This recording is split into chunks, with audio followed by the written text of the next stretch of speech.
ഇന്നിവിടെ രാത്രി കഴിക്കാൻ ചപ്പാത്തി കേട്ടോ.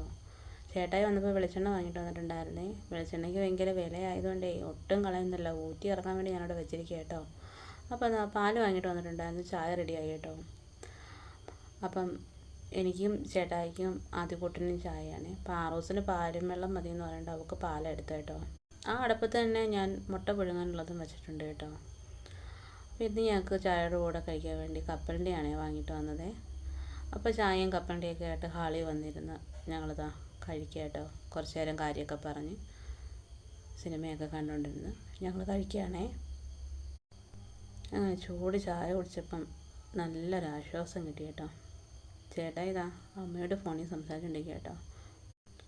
ചായയോടെയും കഴിഞ്ഞ് നേരെ ഞാൻ അടുക്കളയിലേക്ക് പോകുന്നത് ചപ്പാത്തി റെഡിയാക്കാൻ വേണ്ടി. അപ്പോൾ ഇതാ ചപ്പാത്തിയൊക്കെ ഓരോന്നായി ചുട്ടെടുക്കുന്നുണ്ട് കേട്ടോ. കൂടെ തന്നെ നമ്മുടെ സവാള ഞാൻ അരിയുന്നുണ്ട് മുട്ടക്കറിക്കുള്ളതേ.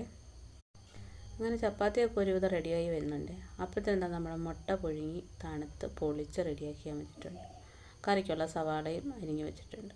സ്പെഷ്യൽ മുട്ടക്കറിയൊന്നുമില്ല, സാധാ മുട്ടക്കറി തന്നെ കേട്ടോ. അധികം ഗ്രേവി ഒന്നുമില്ല കേട്ടോ. ഗ്രേവി വേണ്ടാന്ന് ചേട്ടായി പറഞ്ഞിട്ടുണ്ടായിരുന്നു.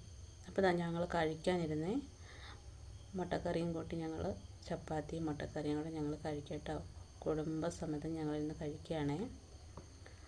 അപ്പോൾ ഞാൻ എന്താ ശകലം മുട്ടയും ചപ്പാത്തിയും എടുത്ത് കഴിക്കുക കേട്ടോ. അപ്പോഴേ ചാനലൊന്ന് സബ്സ്ക്രൈബ് ചെയ്യാൻ മറക്കല്ലേ. ടാറ്റാ.